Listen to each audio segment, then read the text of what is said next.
Buenas tardes, nosotros somos el grupo número 3. Mi nombre es Diego Figueroa y nuestro tema es el desarrollo embriológico del sistema respiratorio. El primer tema correspondiente es la formación de las llamas pulmonares. Cuando el embrión tiene alrededor de 4 semanas, aparece el divertículo respiratorio, que es la llama pulmonar. Esta aparece como una evaginación a partir de la pared ventral del intestino anterior. Esto se puede observar en la imagen A. La aparición y la localización de la llama pulmonar depende del incremento del ácido retinoico, AR, que básicamente se sintetiza en el mesodermo adyacente. Este incremento del ácido retinoico induce una regulación positiva del factor de transcripción TBX4, que se expresa en el endodermo del tubo intestinal, justo en el sitio en el que se origina el divertículo respiratorio. El TBX4 induce la formación de la llama pulmonar, así como el crecimiento continuo y la diferenciación de los pulmones. Así es como básicamente podemos decir que el epitelio que cubre el interior de la laringe, la tráquea y los bronquios, al igual que los pulmones, es por completo de origen endodérmico y por otra parte, los componentes del tejido cartilaginoso, muscular y conectivo de la tráquea y los pulmones derivan del mesodermo visceral esplánico que circunda el intestino anterior. Al inicio, la llama pulmonar tiene comunicación con el intestino anterior y esto se puede observar en la imagen B. En la siguiente diapositiva podemos observar que, a pesar de que al inicio la llama pulmonar tiene comunicación con el intestino anterior, cuando el divertículo se expande en dirección caudal, dos rebordes longitudinales, que son las crestas traqueosofágicas, la separan del intestino anterior. Esto se puede observar en la imagen A. De manera subsecuente, cuando estas crestas se fusionan para formar el tabique traqueosofágico, el intestino anterior se divide en una porción dorsal, que es el esófago, y otra ventral, que es básicamente la tráquea.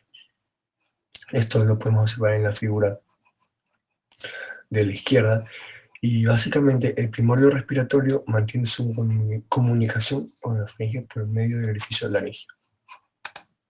Pues bueno, soy Moisés Guananga y les voy a hablar sobre el tema de la laringe, la cual tiene relevancia con lo que viene a ser el sistema respiratorio. Primeramente, la laringe es el órgano de la voz. Por medio de la laringe podemos dialogar y todo eso. Pero además constituye parte importante de la vía aérea y es también su mecanismo de protección, es como un escudo, la cual evita el pasaje de alimentos, como puede ser el reflejo de la tos y la dinámica de protección de la epiglotis, la cual nos preguntaremos qué es la epiglotis. Pasamos a la siguiente diapositiva, la cual podemos ver y observar dónde podemos encontrar la epiglotis. La epiglotis es un colgajo de cartílago que se localiza en la garganta, detrás de la lengua y al frente de la laringe, como podemos observar en la imagen, en la flecha que está ahí señalando. Esta generalmente se encuentra en la derecha, en reposo, permitiendo que el aire pase a la laringe y a los pulmones. Siguiente diapositiva, por favor. Ya. Podemos observar aquí una imagen de la tráquea, la cual podemos ver que podemos encontrar en la parte superior un cartílago epiglótico, como normalmente se lo conoce como epiglotis. Podemos encontrar la parte señalada que dice huesos yoides. También podemos encontrar en la imagen B que está de una, podemos encontrarla que también hay un hueso llamado yoides. Podemos también encontrar un cartílago tiroides, podemos encontrar los cartílagos cricoides, los cartílagos cornulados y los cartílagos aritenoides. Siguiente diapositiva, por favor. La laringe. La laringe normalmente consta de 9 cartílagos, 3 impares y 3 pares. Normalmente los pares son los cricoides, las tiroides y la epiglotis. Los pares son la aritenoides, los cornulados o llamado también de Santorini y los cuneiformes o de Wurzburg. Siguiente diapositiva, por favor. Ahora nos vamos con la inervación. La inervación de la laringe básicamente es por medio de fibras motoras y sensitivas, las cuales provienen de los nervios faringeos superior e inferior de cada lado. Podemos observar ahí de color amarillo la inervación. Ambos pares de nervios conducen impulsos aferentes y eferentes y están conectados entre sí por medio de estas fibras con llamadas anastomóticas de asociación. Ahora podemos también ver el nervio laringeo. Aquí va a haber una división. Podemos ver el nervio laringeo derecho y el izquierdo. También podemos observar donde nos están señalando en sí lo que es la laringe.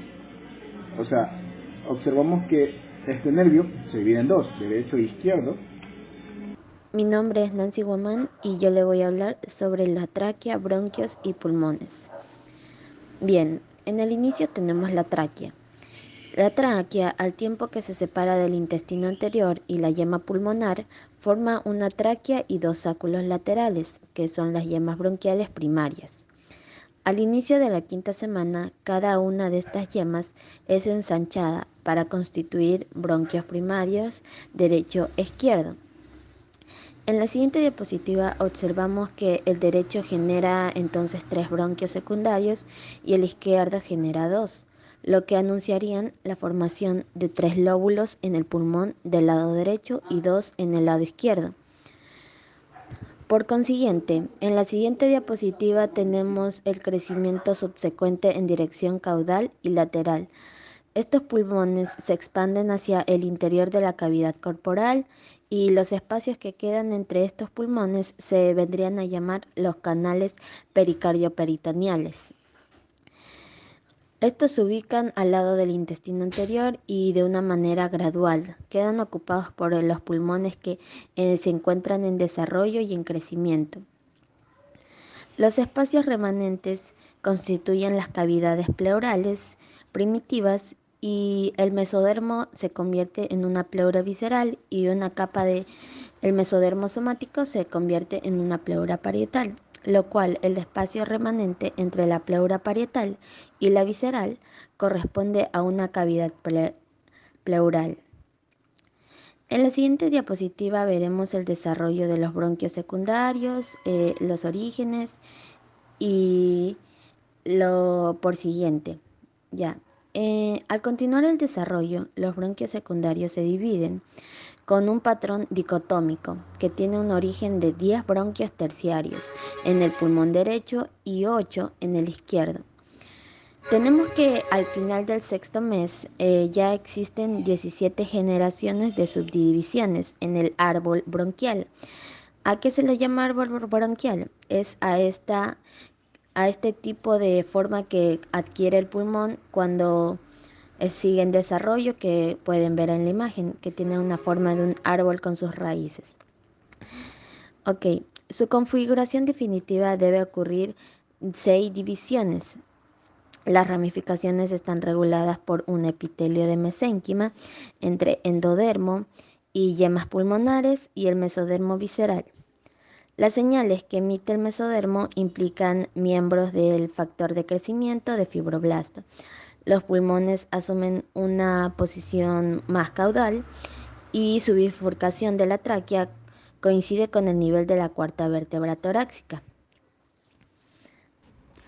Soy Alejandra Germán y les voy a hablar sobre el último tema, pero no menos importante, del sistema respiratorio. Este punto se llama maduración de los pulmones y lo podemos dividir en 4 periodos. El primero es el pseudoglandular, el segundo es el periodo canalicular, el tercero es el periodo de sacos terminales y por último el periodo alveolar. El periodo pseudoglandular ocurre entre la semana 5 y la semana 16. El pulmón se desarrolla, ¿ok? Y es semejante a una glándula endocrina, la cual tiene numerosos túbulos endodérmicos, que estarán revestidos por un epitelio simple columnar y rodeados por un mesodermo que contiene una modesta red capilar. Ahora bien, cada túbulo endodérmico se ramifica en 15 o 20 bronquiolos terminales. Durante este periodo la respiración no es posible, por ende los bebés que nacen prematuros no pueden sobrevivir. Luego tenemos el periodo canalicular, el cual ocurre entre la semana 26 16 y 26. Los bronquiolos terminales se ramifican en 3 o más grupos de bronquiolos respiratorios y luego se ramifican de 3 a 6 conductos alveolares. Estas 3 divisiones están revestidas por un epitelio cuboidal simple y están rodeados por un mesodermo que contiene una red capilar. Los bebés prematuros nacidos antes de la semana 20, lo cierto es que rara vez sobreviven. Como tercero tenemos el periodo de los sacos terminales, el cual ocurre desde la semana 26 hasta el nacimiento.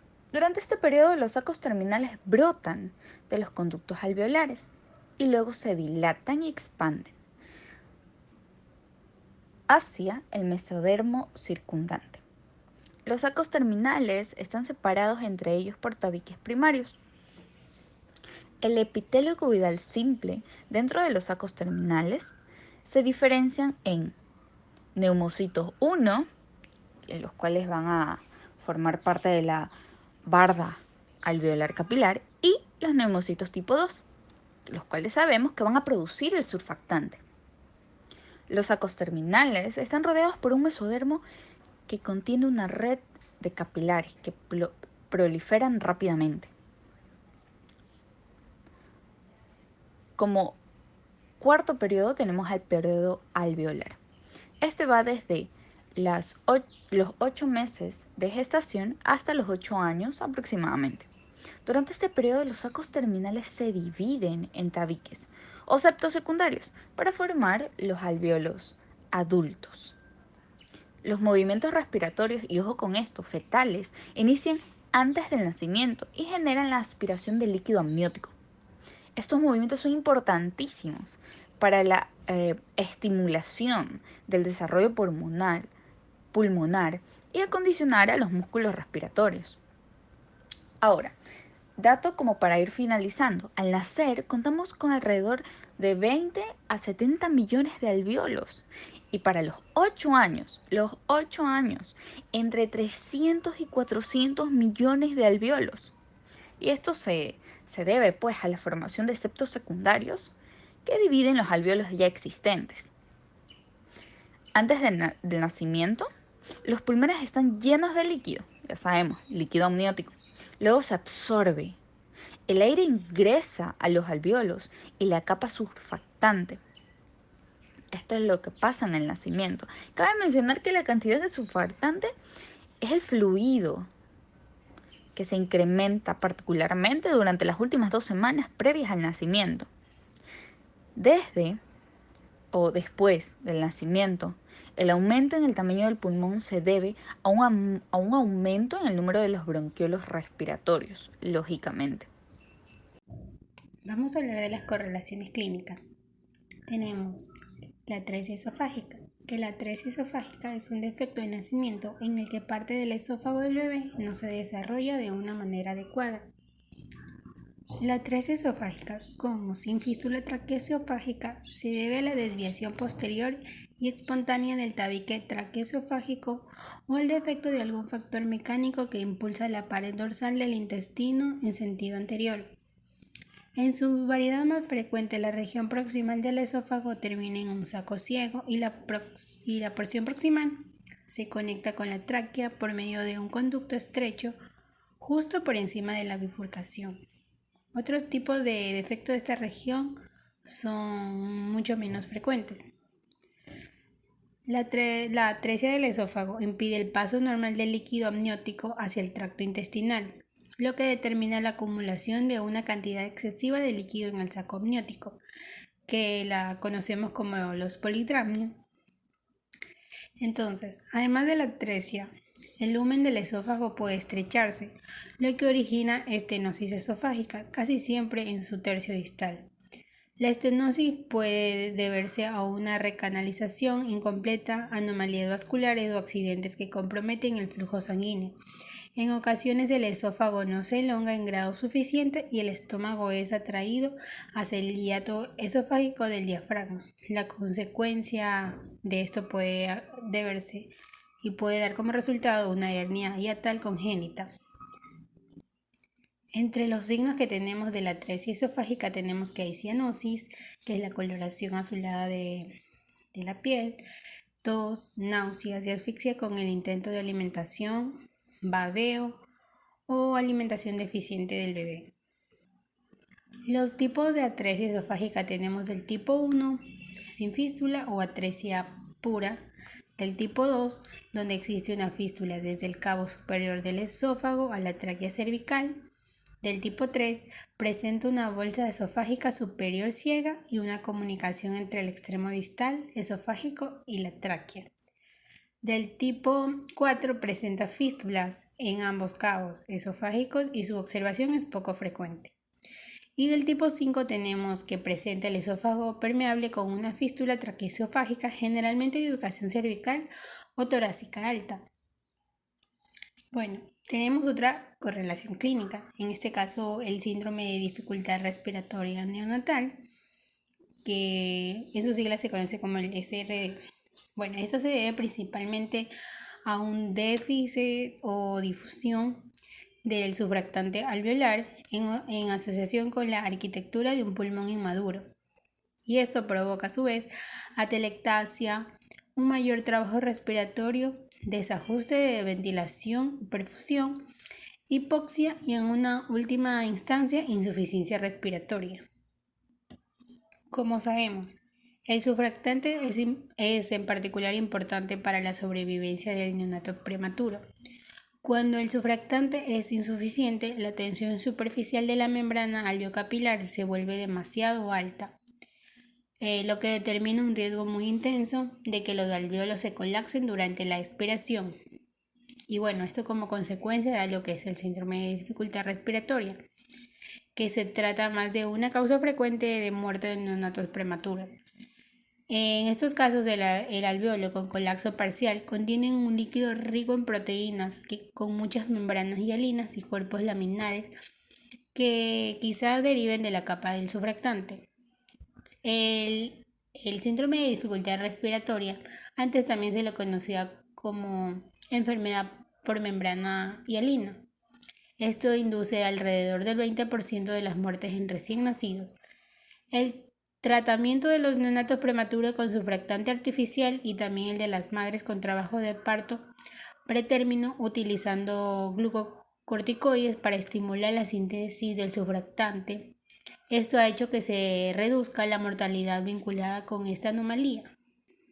Entre los signos de la dificultad respiratoria neonatal tenemos que hay cianosis, apnea, disminución del gasto urinario, aleteo nasal, taquipnea, retracción de las costillas y de los músculos del tórax y quejido respiratorio. Bueno, si bien se han descrito muchas anomalías de los pulmones y del árbol bronquial, por ejemplo la tráquea con terminación en saco ciego, con agenesia pulmonar y agenesia de un solo pulmón, casi todas estas anomalías macroscópicas son raras. La división anómala del árbol bronquial es más común, en ocasiones da origen a lóbulos supernumerarios. Estas variaciones en el árbol bronquial tienen poca relevancia funcional, pero pueden inducir dificultades inesperadas durante la broncoscopía. Más interesante resulta la existencia de lóbulos pulmonares ectópicos, que derivan de la tráquea o del esófago. Se piensa también que los lóbulos se forman a partir de yemas respiratorias adicionales en el intestino anterior, que se desarrollan de manera independiente al sistema respiratorio principal. Tenemos de mayor relevancia clínica que son los quistes pulmonares congénitos, que se forman por la dilatación de bronquios terminales o más grandes. Estos quistes pueden ser pequeños y múltiples y conferir al pulmón un aspecto radiológico empanal, o bien puede limitarse a una o más lesiones grandes. Las estructuras quísticas del pulmón suelen drenar en forma deficiente y con frecuencia desencadenan infecciones crónicas.